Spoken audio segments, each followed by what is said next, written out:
Metro બસમાં કોઈ ચૂપચાપ તમારો ફોટો ખેંચે તો શું કરશો? તમારી મરજી વિના ફોટો ખેંચવો ક્યારે ગુનો બની જાય છે? ચાલો જાણીએ મહિલાઓની પ્રાઇવસી ભંગ થાય તો કયા 7 કાયદાકીય હથિયાર છે। નમસ્કાર, ધ લોકસત્તા શોમાં આપનું સ્વાગત છે। હું છું આપની સાથે શ્વેતા।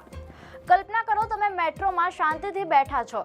અચાનક તમને લાગે છે કે સામે બેઠેલી વ્યક્તિનો કેમેરો વારંવાર તમારી તરફ છે। તમે ધ્યાનથી જુઓ છો અને તમને શંકા થાય છે કે કદાચ તમારો ચૂપચાપ ફોટો લેવામાં આવી રહ્યો છે। હવે સવાલ એ છે કે શું માત્ર ફોટો ખેંચી લેવો ગુનો છે? શું તમે સામેની વ્યક્તિને તેનો ફોન ચેક કરવા માટે કહી શકો? જો ફોટો સોશિયલ મીડિયા પર વાયરલ થઈ જાય તો શું કરશો? અને સૌથી મોટો સવાલ, મહિલાઓ પાસે આવી સ્થિતિમાં કયા 7 કાનૂની હથિયાર છે? આજે આ સમગ્ર મામલો કાયદાની નજરે સમજીએ। 15 ઓગસ્ટની મોડી રાત્રે દિલ્હી મેટ્રોમાં એક ઘટના સામે આવી। મીડિયા અહેવાલ અનુસાર આરોપ એક CISF ASI પર લાગ્યો। એક મહિલા મુસાફરે આરોપ મૂક્યો છે કે મેટ્રો કોચમાં તેમની સંમતિ વિના તેમની તસવીરો લેવામાં આવી રહી હતી। મુસાફરોને શંકા જતા અધિકારીના ફોનની ગેલેરી બતાવવાની માંગ કરવામાં આવી હતી। કથિત રીતે ગેલેરીમાં તસવીરો જોવા મળ્યા બાદ મેટ્રોમાં હોબાળો મચ્યો। પોલીસ સૂત્રોના જણાવ્યા અનુસાર લગભગ 12:40 વાગ્યે PCR કોલ કરવામાં આવ્યો હતો। મહિલાએ પોલીસમાં ઔપચારિક ફરિયાદ નોંધાવી ન હતી, પરંતુ મામલો CISF સુધી પહોંચ્યો। ત્યારબાદ CISFએ સંબંધિત કર્મચારીને સસ્પેન્ડ કરીને તપાસના આદેશ આપ્યા। આ ઘટના એક મોટો સવાલ છોડી જાય છે।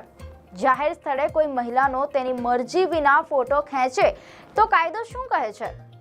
સૌથી પહેલા વાત આવે છે સુરક્ષાની। દર્શક મિત્રો, આવી સ્થિતિમાં સૌથી પહેલી ભૂલ એ ન કરવી કે તમે એકલા આરોપી સાથે ઝઘડો શરૂ કરી દો। જો તમને લાગે કે કોઈ વ્યક્તિ ચૂપચાપ તમારો ફોટો કે વિડીયોઝ બનાવી રહી છે તો આસપાસના લોકોને જાણ કરો। મેટ્રોમાં હોવ તો મેટ્રો સ્ટાફ અથવા CISFની મદદ લો। તાત્કાલિક જોખમ હોય તો પોલીસનો સંપર્ક કરો। દિલ્હીમાં ઇમરજન્સી માટે 112 અને મહિલાઓની મદદ માટે 1091 ઉપલબ્ધ છે। મેટ્રો સંબંધિત ફરિયાદ માટે CISF અને DMRCની હેલ્પલાઇનનો પણ ઉપયોગ કરી શકાય છે। પરંતુ અહીં બીજું એક કામ ખૂબ જ મહત્વપૂર્ણ છે, એ છે પુરાવા સુરક્ષિત કરવા।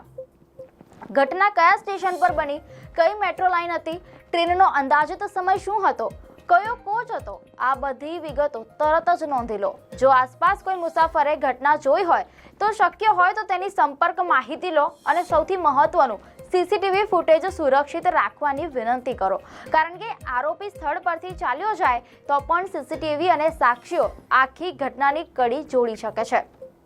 હવે વાત કરીએ બીજા મહત્વના હથિયારની, એ છે આરોપીનો ફોન પોતે ચેક ન કરવો। અહીં ઘણીવાર લોકો ગુસ્સામાં મોટી ભૂલ કરી બેસે છે। આરોપીનો ફોન છીનવી લે છે, પાસવર્ડ ખોલવો અથવા તો ફોટા ડિલીટ કરાવવાનો પ્રયાસ કરવો। આ બધું જાતે કરવું એ યોગ્ય નથી, કારણ કે ડિજિટલ પુરાવા સાથે છેડછાડ થઈ શકે છે। જરૂર પડે તો તપાસ એજન્સીઓ ડિજિટલ ફોરેન્સિકની મદદથી ફોનમાંથી ડેટા મેળવી શકે છે। એટલે સીધી વાત છે કે ફોન નહીં, કાયદાની મદદથી લો। હવે વાત આવે છે કે સૌથી ચર્ચિત કલમની, એટલે કે BNSની કલમ 77, જેને વોયરિઝમ સાથે જોડવામાં આવે છે। પરંતુ અહીં એક ખૂબ મહત્વની વાત સમજવી જરૂરી છે। દરેક ચોરી છુપીથી ખેંચવામાં આવેલો ફોટો BNS 77 હેઠળનો ગુનો નથી। આ કલમ એવી સ્થિતિ સાથે જોડાયેલી છે જ્યાં મહિલાની ખાનગી પ્રવૃત્તિ અથવા તો એવી સ્થિતિની તસવીર લેવામાં આવે છે જ્યાં તેને પ્રાઇવસીની અપેક્ષા હોય। ઉદાહરણ તરીકે ખાનગી અંગો, અંડરગાર્મેન્ટ્સ અથવા તો એવી ખાનગી પ્રવૃત્તિઓની તસવીર કે વિડીયો બનાવવો કે જે જાહેર રીતે કરવામાં આવતી નથી। આ કલમ હેઠળ પ્રથમ દોષ સિદ્ધિમાં 1 થી 3 વર્ષ સુધીની સજા અને દંડ થઈ શકે છે, અને બીજી અથવા તો ત્યારબાદની દોષ સિદ્ધિમાં 3 થી 7 વર્ષ સુધીની સજા થઈ શકે છે। એટલે કે મેટ્રોમાં સામાન્ય રીતે બેઠેલી મહિલાનો દરેક ફોટો સીધો BNS 77 બની જાય એવું નથી। આ પછી વાત આવે છે BNS 79ની। જો કોઈ વ્યક્તિ મહિલાની શાલીનતાનું અપમાન કરવાના ઈરાદાથી શબ્દો, ઇશારા અથવા તો કોઈ હરકત કરે અથવા તો તેની પ્રાઇવસીમાં અનધિકૃત રીતે દખલ કરે તો આ કલમ સંબંધિત બની શકે છે। આમાં 3 વર્ષ સુધીની સાદી કેદ અને દંડની જોગવાઈ છે। એટલે મામલો એ માત્ર ફોટો લીધો કે નહીં એટલો જ નથી, ફોટો પાછળનો ઈરાદો અને પરિસ્થિતિ પણ મહત્વપૂર્ણ છે। દર્શક મિત્રો, હવે 5મા હથિયારની વાત કરીએ। જો ફોટો કે વિડીયો બનાવવાની સાથે મહિલાને યૌન રીતે હેરાન કરવામાં આવે તો BNS 75 સંબંધિત બની શકે છે. અને જો કોઈ વ્યક્તિ મહિલાનો સતત પીછો કરે, તેની ઓનલાઈન પ્રવૃત્તિઓને મોનિટર કરે અથવા તો વારંવાર સંપર્ક કરવાનો પ્રયાસ કરે તો પરિસ્થિતિ પ્રમાણે BNS 78 એટલે કે સ્ટોકિંગ પણ લાગુ થઈ શકે છે. જો મામલો આગળ વધીને શારીરિક બળ અથવા તો મારપીટ સુધી પહોંચી જાય તો BNS 74 પણ સંબંધિત બની શકે છે. એટલે કે એક નાનો લાગતો કેમેરાનો ઈશારો જો સતત હેરાનગતિમાં બદલાય તો કાયદાકીય મામલો ગંભીર બની શકે છે. દર્શક મિત્રો, હવે વાત કરીએ છઠ્ઠા હથિયારની એટલે કે IT એક્ટની કલમ 66E ની. જો કોઈ વ્યક્તિ તમારી ખાનગી અથવા અંતરંગ તસવીર તમારી સંમતિ વિના કેપ્ચર કરે, શેર કરે, ટ્રાન્સમિટ કરે અથવા તો પ્રકાશિત કરે તો IT એક્ટની કલમ 66E પણ સંબંધિત બની શકે છે. આ કલમ હેઠળ 3 વર્ષ સુધીની જેલ અથવા તો 2 લાખ રૂપિયા સુધીનો દંડ અથવા તો બંને થઈ શકે છે. અને જો તસવીર કે વિડીયો સોશિયલ મીડિયા પર અપલોડ થઈ ગયો હોય તો એક પણ વસ્તુ ડિલીટ કરશો નહીં. સ્ક્રીનશોટ લો, પ્રોફાઇલનું નામ સાચવો, URL સાચવો અને તારીખ તથા સમય નોંધી લો. ત્યારબાદ આ પુરાવાને પોલીસ અથવા તો સાયબર ક્રાઇમ યુનિટને આપો. દર્શક મિત્રો, હવે સાતમું અને ખૂબ જ મહત્વનું હથિયાર એ છે ઝીરો FIR. ઘણી મહિલાઓને લાગે છે કે ફરિયાદ કરવા માટે ઘટનાના સ્થળના જ પોલીસ સ્ટેશનમાં જવું પડશે, પરંતુ નવા ક્રિમિનલ કાયદા હેઠળ ઝીરો FIR ની વ્યવસ્થા છે. એટલે કે યોગ્ય પરિસ્થિતિમાં ઘટના જ્યાં બની હોય ત્યાં જ નહીં પરંતુ અન્ય પોલીસ સ્ટેશનમાં પણ ફરિયાદ નોંધાવવાની પ્રક્રિયા શરૂ કરી શકાય છે. ઇલેક્ટ્રોનિક કમ્યુનિકેશન દ્વારા પણ ઘટનાની જાણ કરવાની વ્યવસ્થા છે. એટલે કે મારું પોલીસ સ્ટેશન નથી એમ કહીને ફરિયાદ અટકાવવી જરૂરી નથી. હવે મેટ્રો સિવાય બસ અને એરપોર્ટની વાત કરીએ. બસમાં કોઈ ચૂપચાપ તમારો ફોટો ખેંચે તો ડ્રાઈવર અથવા તો કંડક્ટરને તરત જ જાણ કરો. આસપાસના મુસાફરોની મદદ લો. બસ નંબર, રૂટ, સ્ટોપ અને સમય નોંધી લો અને જરૂર પડે તો 112 પર સંપર્ક કરો.